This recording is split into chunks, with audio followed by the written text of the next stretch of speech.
Welcome to Gold Bank Insider. We are looking squarely at a development in the UK industrial sector right now that has quite a few people talking this week. Yeah, it really is the topic of the moment. Mm. It involves Johnson Matthey and this entire ongoing saga of selling its Catalyst Technologies unit to Honeywell. Right. And it's a situation that highlights exactly how volatile deal-making can actually be in this current climate. Oh, absolutely. I mean, you have a transaction here that looked entirely settled. Done deal, right? And then the terms just shifted overnight. Yeah, and we aren't talking about a minor, administrative adjustment here. The headline is that the deal is still proceeding, but the numbers are vastly different from what was first agreed upon. Vastly different. It really is a clear example of how operating performance can rewrite the financial terms of an acquisition.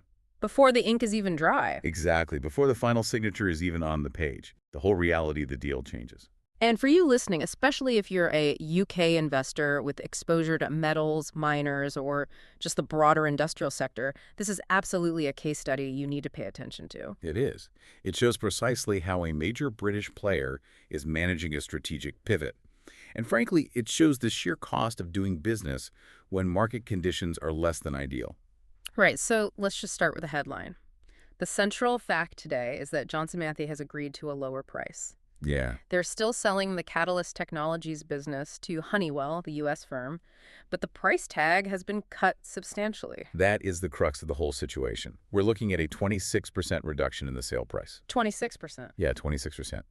So to put that into hard currency, the consideration has dropped down to 1.33 billion pounds. Which is roughly $1.8 billion, just for context. Right. And the original agreement, the one everyone was operating on, was for 1.8 billion pounds. So we are seeing nearly £500 million.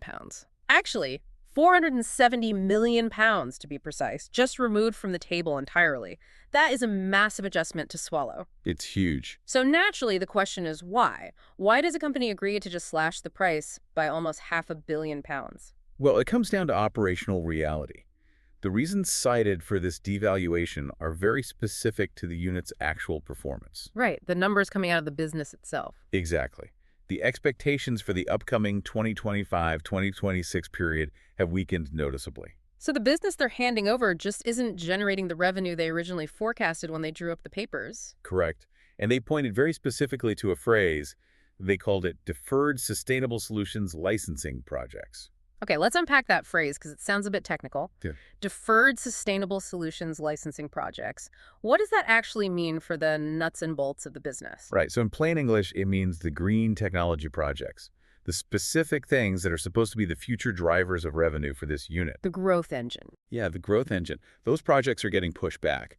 Clients just aren't signing off on the licenses as quickly as anticipated. So the revenue is delayed. Delayed. And on top of that, there is lower profitability within the traditional catalyst sector right now because of what they describe simply as a tough market. A tough market, which is a phrase we hear a lot in corporate updates, but in this specific instance, it has a very tangible, immediate cost attached to it. Well, it really does. It literally cost the deal £470 million. It did. And there's the timing element here that complicates the whole picture even further. The deadlines. Right, the long stop deadline. That's the final hard date by which the deal absolutely must be completed. That has now been extended out to July 21st. July 21st. And there's even a provision built in to push that back to August 21st if antitrust approvals are still pending at that point. So Johnson Matthey is receiving far less capital, and they have to wait months longer to even receive it. Exactly, it's a double hit. That naturally leads us to look at the scoreboard here. Let's figure out who comes out ahead and who takes the hit in this scenario. Let's start with the buyers. Honeywell. Oh, Honeywell is clearly in the winner column here. There's no debate. They're acquiring the exact same asset they originally intended to buy. The Catalyst Technologies unit. Right, all the tech, all the people, but they're getting it for a considerably lower purchase price. Which instantly improves the economics of the deal for them. Drastically improves it. I mean, they are getting the market presence, the intellectual property, everything. But their entry cost is suddenly vastly lower. Right. If they believe they can turn the performance around on their end, or even if they just plan to integrate it into their existing Honeywell systems, their return on investment looks far, far better at $1.33 billion than it ever did at 1.8. That makes total sense. Now let's flip it and look at Johnson Matthey. They are the ones accepting this massive price cut. Usually, if you sell your house or your business for a quarter less than you planned, you are the loser. Is it that straightforward? It's actually a bit more nuanced than that. How so? Well, while the financial hit is undeniable, you can't ignore £470 million.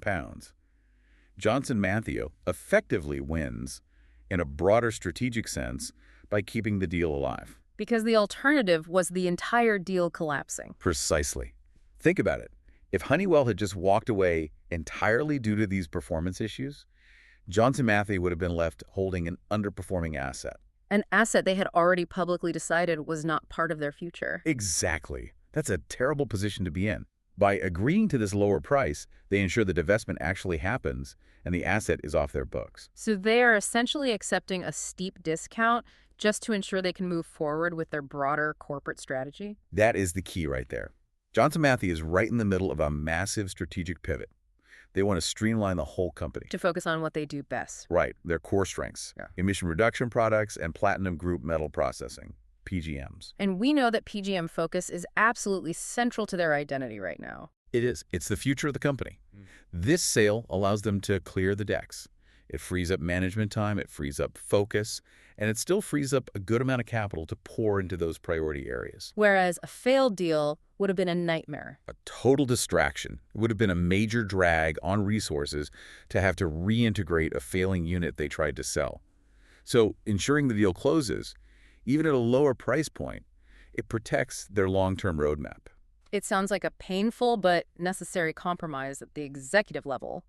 But while the corporate strategy might still be intact, let's talk about the shareholders, because the math looks very different for them. Oh, it is certainly different for the retail and institutional shareholders.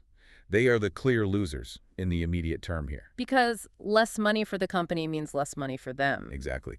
The reduction in the total sale price translates directly, pound for pound, to a reduction in the capital that's going to be returned to them. And we have specific numbers on this payout, don't we? We do. Originally, Johnson Matthey had anticipated returning about £1.6 billion to shareholders after the deal closed. $1.6 billion, that was the figure the market was banking on. Right. That was baked into the expectations. And what is the revised figure now? Now, they expect to return around £1 billion. Wow. So that is a £600 million difference. That is a massive chunk of capital that investors likely thought was coming their way, which has just vanished. Gone, correct. And the market reaction completely reflected that disappointment. We saw shares fall sharply the moment the announcement was made. Which speaks directly to market sentiment. The share price drop tells us exactly how the equity market values that expected cash payout. It tells us the market is incredibly sensitive to downside revisions in expected proceeds. They hate surprises. They despise them.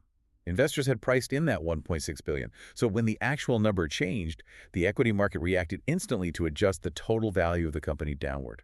It really reinforces the idea that in this current environment, tangible cash returns are a primary driver of valuation. Absolutely. Cash is king right now. Now, you look at some of the analyst views on this. Jefferies had an analysis that put this whole compromise into perspective. They did. They pointed out that while the terms are obviously revised downward and it hurts, they are still highly preferable to the risk of the deal being terminated entirely. It's essentially the lesser of two evils. That's exactly how you have to look at it. A completed deal at a lower price is infinitely better than a broken deal with zero proceeds. And the headache of having to run that business again. Right. A broken deal brings massive uncertainty, it brings strategic confusion, and it makes management look weak. A cheaper deal just brings less cash. The market generally prefers certainty, even if it comes at a steep cost. So if you're a UK investor holding Johnson Matthey right now, or you're just keeping a close eye on the industrial sector in general, what's the primary takeaway here? For anyone watching metals, miners, industrials, the core signal here is about the reality of strategic repositioning. All right, break that down.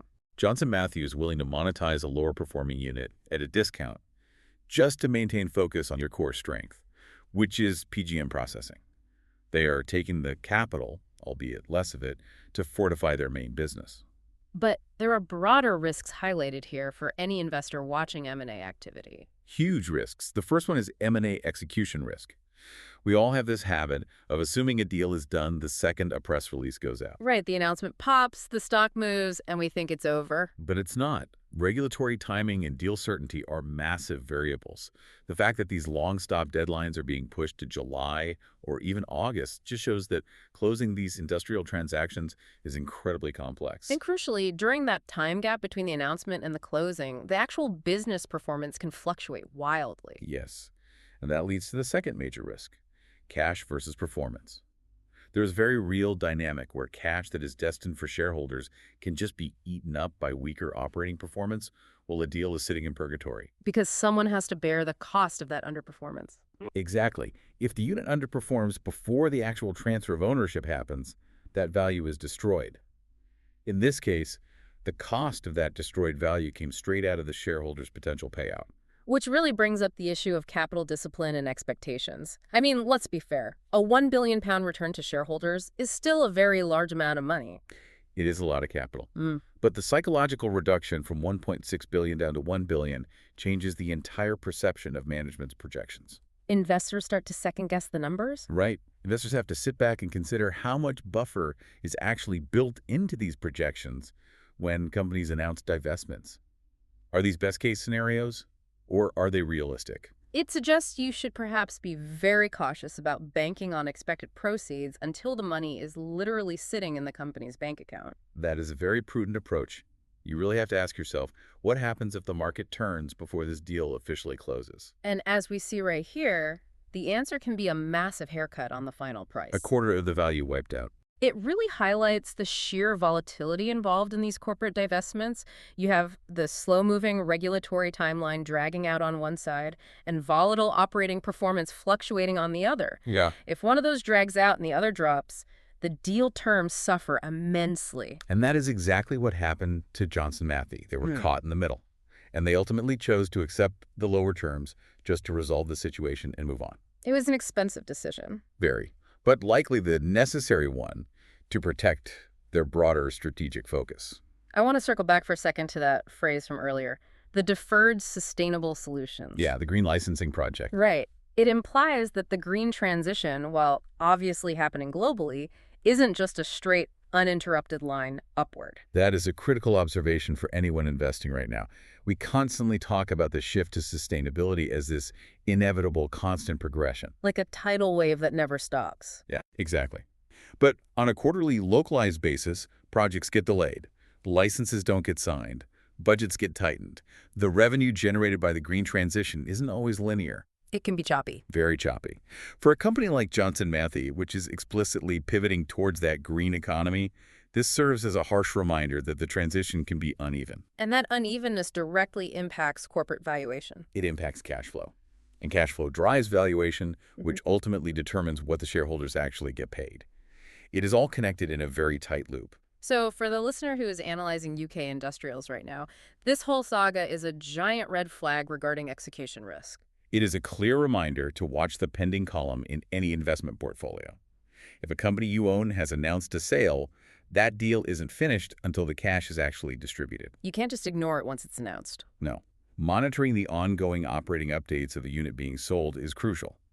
If they start reporting tough market conditions in a division they are trying to sell, the final price of that deal could be highly vulnerable. That is a really solid takeaway. Don't just watch the shiny new core business they're building. Closely watch the asset they're actively trying to exit. Because until it is officially gone, it remains their financial responsibility. And in this instance, keeping the lights on in a tough market became a £470 million responsibility. Well, Johnson Matthey has made their move. They've ripped off the Band-Aid. They have taken the price reduction. They are narrowing their focus heavily onto PGM, and they are moving ahead with their new identity. And Honeywell secures a fantastic asset at a steep discount. While the shareholders still receive a payout, just a noticeably smaller one than they had anticipated. That sums it up perfectly. It is a massive compromise driven purely by current market reality. It certainly reinforces the reality of volatility. We usually only think of volatility in terms of daily share prices, but volatility in private deal terms is clearly just as impactful. Or just as costly to the end investor. Operating performance and regulatory timing, those are the invisible factors that drove this outcome.